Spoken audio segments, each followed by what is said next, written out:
इसका मतलब साफ दिखता है कि सरकार उस सिस्टम लग चुकी है कि हमें 585 में 500 सीट बेच के सरकार के फंड में पहुंचा देना है और 85 का गरीब से गरीब नियुक्ति पत्र बांट के दिखा देना है। 10th के मेरिट के आधार पर गरीब को नौकरी दीजिएगा। सब कोई इंदर सिंह नमधारी हो गए, केंद्र त्रिपाठी हो गए, बड़े बड़े नेता हाथ खड़ा कर दिए।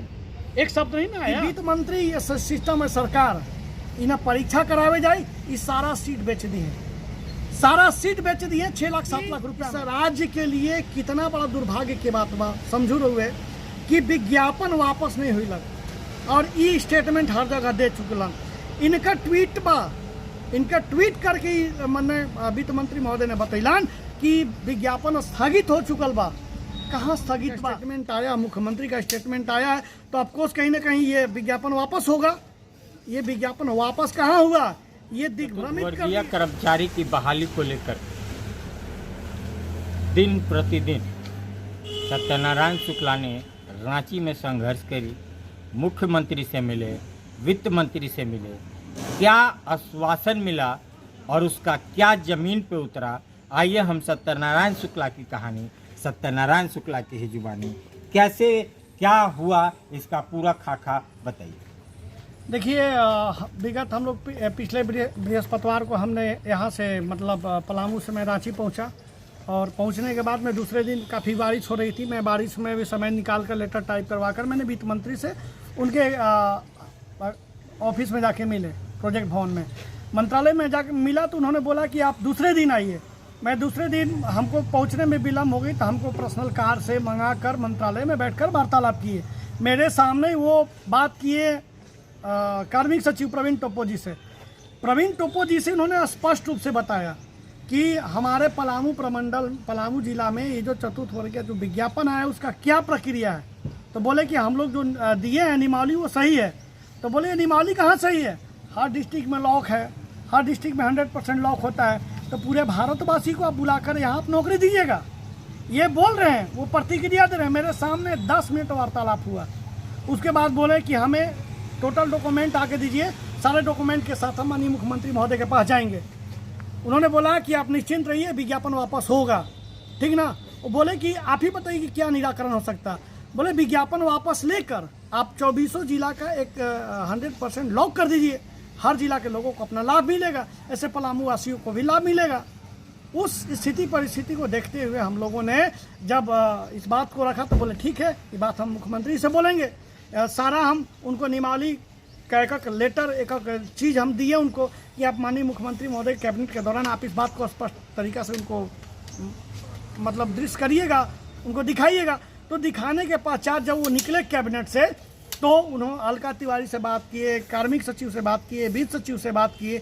माननीय मुख्यमंत्री जी का एक स्टेटमेंट आया कि ये विज्ञापन स्थगित किया जाएगा। आप देखे होंगे मीडिया के माध्यम से, बड़े बड़े जो प्रिंट मीडिया के माध्यम से ये खबर आया कि वित्त मंत्री जी ने स्टेटमेंट दे दिया कि अब स्थगित हो जाएगा। मैंने बोला चलो यार, अगर वित्त मंत्री का स्टेटमेंट आया, मुख्यमंत्री का स्टेटमेंट आया है तो ऑफकोर्स कहीं ना कहीं ये विज्ञापन वापस होगा। ये विज्ञापन वापस कहाँ हुआ? ये दिग्भ्रमित कर दिए। जब हम मेरे परसों उनसे बात हुई, 2 मिनट 2 सेकंड बात हुई, मैंने बोला कि ये बताऊँ हुजूर रुआ बोले हली कि ये विज्ञापन वापस हो जाए, उसके बाद हम नया नियमावली बनाई। तो नहीं, विज्ञापन वापस नहीं होई, अब वो पर हम परीक्षा करवाई। तो भैया यहाँ तो स्पष्ट तरीका से आप लिखित परीक्षा का तो उल्लेख हुआ और नियमावली में है नहीं के नियमावली का बिहार के कॉपी उठा के पटक दे ही वह नियमावली के आधार पर चलती रहुआ। मतलब एक वित्त मंत्री के भी स्टेटमेंट अगर मान लो सही नहीं के साबित हो, पूरा अब पूरे पलामू के बच्चे तो ये बात लगभग मान चुकल रहन कि भाई अब तो परीक्षा स्थगित होगी लग, विज्ञापन मतलब स्थगित होगी लग, अब नया नियमावली बनी, उस आधार के अनुसार परीक्षा करवाई जाए। मतलब कि इस राज्य के लिए कितना बड़ा दुर्भाग्य की बात बा समझू रहुए कि विज्ञापन वापस नहीं हुई लग और ई स्टेटमेंट हर जगह दे चुकलन। इनका ट्वीट बा, इनका ट्वीट करके मैंने वित्त मंत्री महोदय ने बतैलन कि विज्ञापन स्थगित हो चुकल बा। कहाँ स्थगित बा? कितना ही दिग्भ्रमित कैलन, कितना लोगों के मतलब कैरियर खराब करे के। और देखो हम लोग स्पष्ट बताओ थी पत्रकार महोदय कि वित्त मंत्री ये सिस्टम है सरकार, इन्हें परीक्षा करावे जाए, इस सारा सीट बेच दी है, सारा सीट बेच दी है 6 लाख 7 लाख रुपया में। हम डीसी में होते कि भी का यहाँ जो आयल बड़े ट्रांसफर पोस्टिंग करा के का फ्री में आयल बड़े कि 1 करोड़ रुपया दिए कि आई हुई हैं, क्योंकि हमनियों दुनिया देखा थी, हमनियों सिस्टम वो सरकार से लड़ा थी, तो हमनियों के आँख भगवान तुमको देले पड़े कि कितना सच्चाई बा कितना गलत बा। मतलब कि अब हम अकेले कहाँ कहाँ लड़ो। अब एक मुख्यमंत्री के बयान आ जात बा, एक इनकर बयान आ जात बा। अब बच्चा अब हमरा से फ़ोन करके पूछत बड़े कि भैया अब हम करूँ तो करूँ का। लास्ट में अब हम बच्चा के बोली कि नहीं आप लोग फॉर्म डालिए ना। अब अभिभावक पूछत बड़े तो अभिभावक के हम का जवाब दी हूँ। तो बताइए पत्रकार महोदय कि इस राज्य के पलामू के वित्त मंत्री के जब स्टेटमेंट फेल हो जा रहा है, वित्त मंत्री का एक लिखित रूप से, ऐसा तो नहीं है आप मौखिक रूप से हर जगह स्टेटमेंट दिए, हर न्यूज इलेक्ट्रॉनिक मीडिया से प्रिंट मीडिया तक की खबर छपा, लेकिन कहाँ गया आपका विचार, कहाँ गया वो भाव? अब तो बदल गए। इसका मतलब साफ दिखता है कि सरकार और सिस्टम लग चुकी है कि हमें 585 में 500 सीट बेच के सरकार के फंड में पहुंचा देना है और 85 का गरीब से गरीब नियुक्ति पत्र बांट के दिखा देना है। 10th के मेरिट के आधार पर आप गरीब को नौकरी दीजिएगा कहाँ, किस आधार पर दीजिएगा?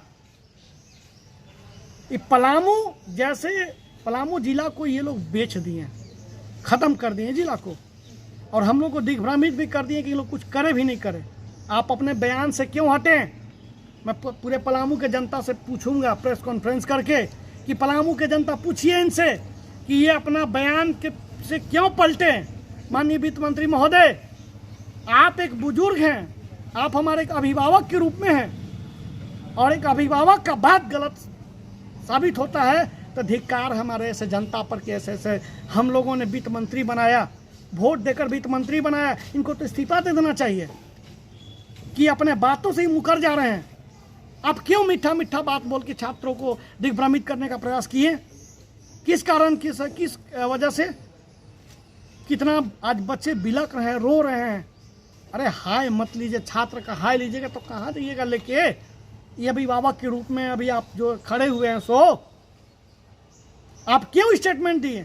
बोलते हैं कि ये भी विज्ञापन वापस नहीं होगा, आप लोग फॉर्म भरिए। आप स्टेटमेंट क्यों ऐसा दिए?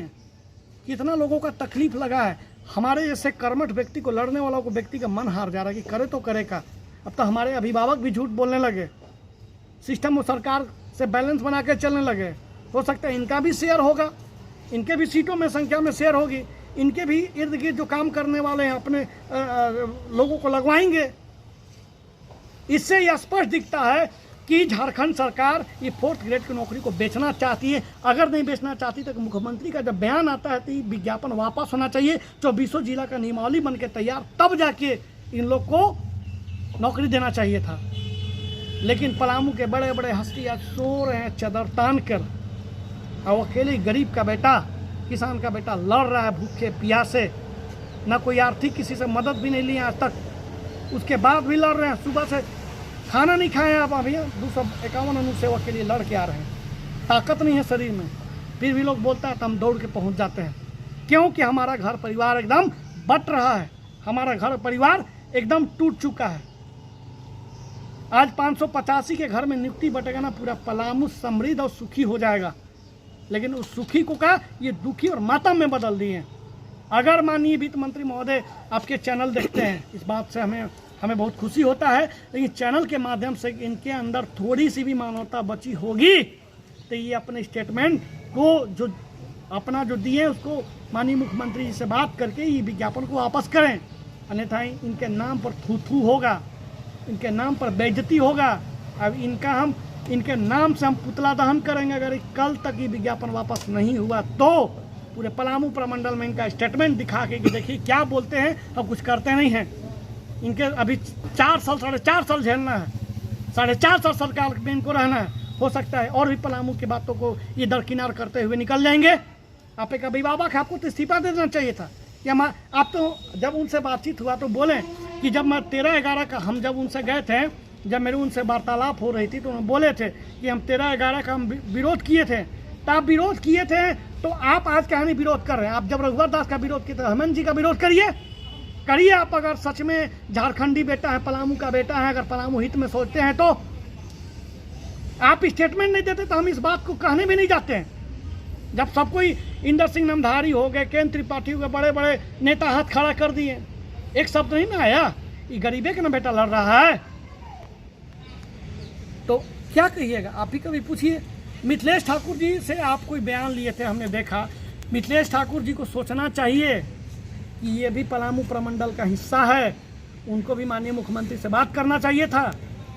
लेकिन चिंता मत करिए, मैं हार मानने वाला मैं से व्यक्ति नहीं हूँ। मैं आपका एक एक बात हम जनता तक पहुँचाएंगे कि कैसे दिग्भ्रमित करके हम लोगों को गुमराह किए हैं।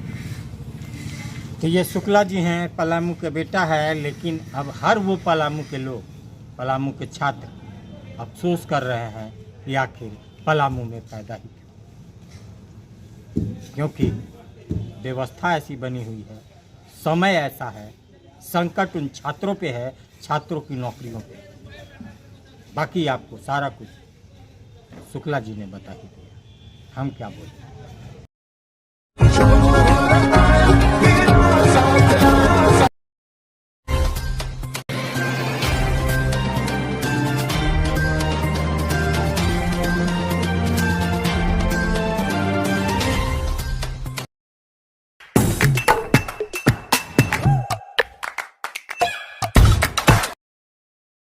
आज आप दिल्ली दरबार आए हैं। दिल्ली दरबार अपने आप में पूरे डाल्टनगंज को समेटने के लिए तैयार है, क्योंकि गांधी उद्यान पार्क में दिल्ली दरबार जब से आया है रौनक बढ़ गई है।